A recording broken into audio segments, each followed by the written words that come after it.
इचलकरंजी शहरामध्ये आणि महाराष्ट्र राज्यामध्ये ना भूतो ना भव असा गणपतीचा 108 महायज्ञकुंड येत्या 1 तारखेपासून सुरू होणार आहे। आपल्यावर इचलकरंजी शहरातील पंचगौराती म्हणून असू दे किंवा सनातन राजस्थान यांनी हा संपूर्ण जो मंडप 25,000 स्क्वेअर फूटचा जो केलेला आहे तो संपूर्ण कामट्याच्यावरून बांधलेला आहे। काय नियोजन असेल आणि कशी योजना करण्यात आली आहे? पहिल्यांदाच इचलकरंजी शहरातल्या नदीकिनारी आपल्या पंचगंगा वरद विनायक मंदिराच्या परिसरामध्ये 108 कुंडीय यज्ञ या ठिकाणी आपण करतोय आणि सगळ्या जगाचे कल्याण हो। आज जे जगामध्ये अराजकता माजलेली आहे त्याच्यामध्ये सगळीकडे शांती लाभो आणि इचलकरंजी परिसरामध्ये सर्व भक्तांना नागरिकांना याचा लाभ घ्यावा अशा पद्धतीची याच्यासाठी म्हणून आपण हा यज्ञकुंड या ठिकाणी केलेला आहे। या ठिकाणी गोविंदजी बजाज असू देत, आमचे मंडळाचे उपाध्यक्ष बाळासाहेब असू देत, त्यांचे सगळे जांभळे सगळे सहकारी असू देत, हे सगळ्यांनी मिळून या ठिकाणी भव्य यज्ञकुंड करत असताना आज वेगवेगळे कार्यक्रम या निमित्तानं आपण या ठिकाणी करतो आहे। आणि पहिल्यांदाच या ठिकाणी संपूर्ण जे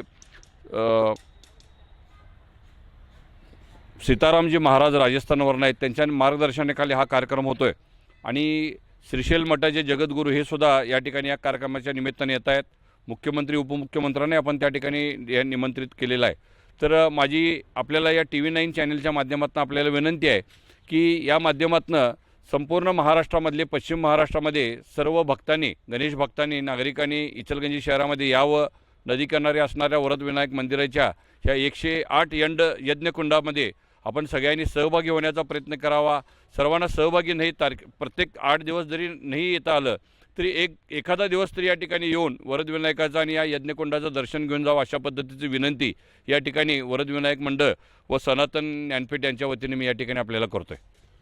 आपण जर बघितलं तर हा यज्ञकुंड 108 यज्ञकुंड बांधण्यात आले आहेत, त्याची तयारी चालू आहे। राजस्थानावरून मार्ग जाण्यात आपल्यावर काही संयोजक आहेत की काय सांगाल, कशी यज्ञकुंड असतं? ये पहला पद्म कुंड असता है मेन कुंड, त्यानंतर उसके बाद में ये अपना नवग्रह का कुंड असता है वो 8 रहता है। उसके बाद के अंदर ये जो 99 कुंड जनरल रहते हैं उनके सब के कुंड फुल पैक हो गए हैं और हर आदमी के कल्याण के लिए ये यज्ञ किया जा रहा है। तो हर एक आदमी को इसका लाभ मिले उसके लिए हमने 1 दिन का भी बैठने के लिए विधान रखा है ताकि हर आदमी को इसका पूरा लाभ मिले। उसके जीवन में यह विश्व शांति, मन की शांति और अपने कल्याण के लिए ये आयोजन होने जा रहा है। इसके इतना ही करें।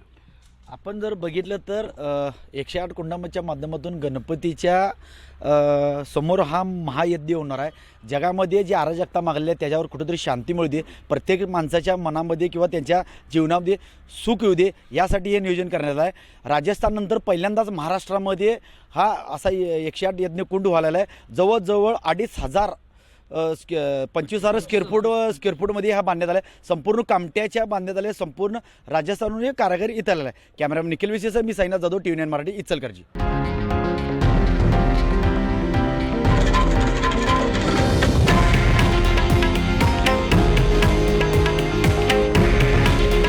हे आहे देशातील नंबर 1 न्यूज नेटवर्क आणि आपण पाहत आहात TV9 मराठी।